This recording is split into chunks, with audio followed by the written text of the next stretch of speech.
feeling like I'm Akademiks. Can't ride away. Chat, we're waiting for some more tweets. We are caught up in court. If you don't know, we're live in court in the Diddy case. I will say this, something that came out from our stream, and it had some, type of adjacent, dealings with the Diddy case, was this idea that, Wack100 brought up about Nipsey Hussle supposedly being somewhat involved by, him referring to Capricorn Clark, mentioning that Lauren London was around during some of this stuff. And according to what was said in court, Lauren London was in the next room when Diddy walked out and was just like, yo, this is why you bitches don't got a man. And he was flexing on them more with Cassie because he's saying Cassie does what I want. If I tell her to hop on one leg, she does it. If I tell her to bark like a dog, she does it. And apparently he says to Cassie, yo, Cassie, come out here. Walk there. Do that. Turn around. Pick that up. Bring it over here. Whatever. And then he says, all right, you can leave now. And she did everything respectfully and humbly. Never talked back to him. And Diddy was just talking and shit saying, you see why Cassie do that? That's why she my bitch. The rest of y'all, that's why your hoes don't got no niggas. Because y'all don't be doing what they say. And obviously they're trying to put that in there to say that was part of the force and coercive attitude and power and control that Diddy had. Anyway, Wack later came out to say, well, what do y'all think? And this was his POV. Nipsey Hussle was into some of the freak-off activities. His woman was around Cassie, and Cassie was around freak-off activities. And he came on our stream to discuss it, but a lot of people actually blame Wack. They say, yo, you're trying to run a play or a program on what Nipsey Hussle stood for or what he used to do. And he was confronted by Adam22 about this. And Adam was saying, you're the one who's running this program. Listen to this. Not beefing with nothing. It seems like you are. Listen, this was crazy. We're discussing the Diddy trial. Okay. We're looking at the landscape of it. I put something on the table. People get mad. Capricorn gets on the stand, and what does she say? Yes, she was at the freak off. Okay. Right? So now, okay, well, they ain't get mad when she said it. Don't get me. I'm just looking at the landscape. But you extrapolated on it and said that Nipsey didn't marry her because you assumed that she was getting piped down by Diddy. That's not what I said. I said, I don't want to hear all this crazy shit. They was together 5 years with a kid. He never married her. You guys aren't married?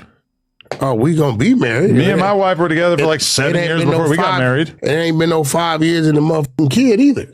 You've been together with R&B for what, 3-4 years? 3 years. And if you don't get married in the next year, are you going to be accepting of people saying, like, well, maybe she's not marriage material? Listen. I'm going to definitely marry my woman. Now, see, that's interesting. But I think Adam did a good job. Adam, if you see this, I think he did a good job with Wack. Wack is pretty elusive sometimes. He's a great media personality, but he's very slick. So Wack's thing was, why do you think Nipsey never married Lauren London?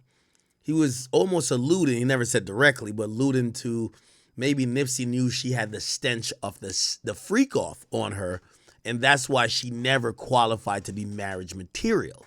Now, he did have a kid with her. He was with her for several years before he passed, and we don't know if he had planned to get married to her. So Wack's idea was just like, you should know something was up with Shorty, and that she may have been playing around with Cassie and Diddy because her man never married her. So that's why Adam hits him back with, well, Wack, you have a woman for 3 years. I was with my woman for 7 years before I married her.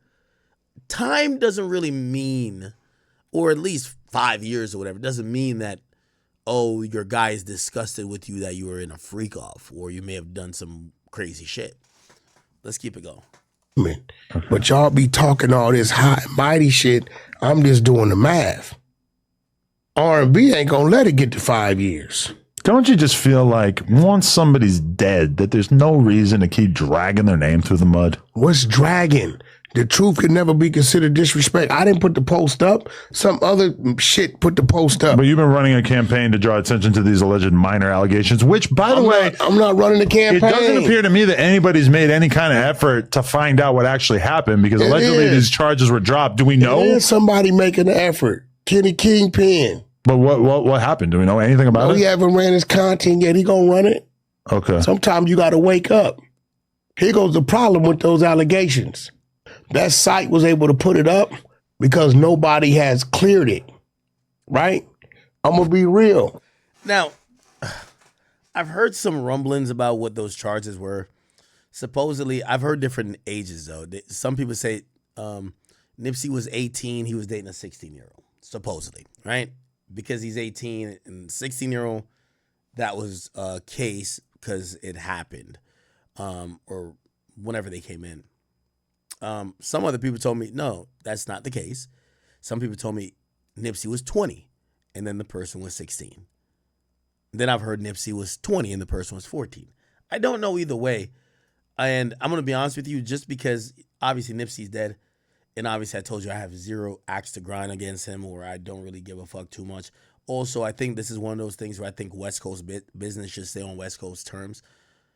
I don't know the full truth about it, but I've just heard multiple different things. So apparently that charge was real, but I don't even think it went to court. I think he got either dismissed or something happened. But it was supposedly because it was a really weak case. I don't know, bro. Regardless, I think that's what Adam's questioning here. I could have put the time into clearing it, but I put the time into putting attention on it. Now that the attention is on it, everybody gonna pay attention to where it get cleared. Kenny Kingpin for Roll the 60s. That's them to do their due diligence to clear it. Now, why you think Kenny? Wait, so somebody that is a NIP affiliate is doing the research to figure out what that was about? Well, why you think he's doing it? To exonerate him, ideally, I guess. And where you think the call came from? Oh my God, chat! I ordered food at Jamaican spot. This something you order from a Jamaican spot, bro. You don't know what you finna get. Chat. It said the order was on the way, and they just like canceled it. They were like, it's canceled. Do you want your money back? And I'm like, huh? I said it was on the fucking way. Damn. All right, Applebee's is this. Fuck it. Sorry. Bro. To investigate it? I don't know. You, maybe? Oh, okay. So Guess you're saying what? you put people on the job If who... these people would have did their motherfucking job What people? prior to anybody, that site, whoever that site was, wouldn't have been putting it up. What You know what I site mean? was it? I saw it in the Reddit. Some shit street wars. I can pull it up. Some site put it up. I don't know the site. Right? If they would have did their job What I mean? back then and cleared it, right? I can find it because street wars or something. It just occurs to me that people are so thirsty for new content that they're willing to talk about these things that, you know, it makes sense to expose somebody's criminal shit or allegations when they're actually walking the streets. Like, who gives No, that like, ain't how that why work. does this have to be even a topic West of Coast conversation? Gang Wars 3. Okay, very prominent page that craziest captions in the history of Instagram. West Coast Gang Wars 3. I never heard of them. But here's the thing, right? People talk about you more when you're dead than alive. That's true. Right. Right? So here's the thing. He's been dead for 6 years. Yeah, that's cool. 7 years. He's been there for 6 years. So what I'm saying is, after Kenny Kingpin does what he's supposed to do, then you won't see no more blog sites putting that up. Because he's going to put the real story in which He's going to put the paperwork up. He's going to put the dismissal up. He'll put it all up. Nobody's done it. But you went out of your way to draw as much attention as possible to it before it was actually investigated. It still wouldn't have been investigated. Nobody wouldn't have cleared it up if I wouldn't have said nothing. So you're saying that you drawing all this attention to it means that you were doing the right thing because it would eventually be debunked. I mean, I'm sure, like, in your words, your team of exposers spend all day pulling paperwork. I mean, they easily, obviously, could have looked into it before you put it out there. We haven't pulled shit. But then it would have been a boring narrative. All right, so we don't know it's true. First one? Yeah. I mean, it's not clear. It is what it is, but I got it told that it Okay, well, send me what you got. Send me what you got. If you're missing something, I'll have my team to put it up. You get what I'm saying? Okay, I know we went on a little side mission here. We're still in the Diddy trial. We're just trying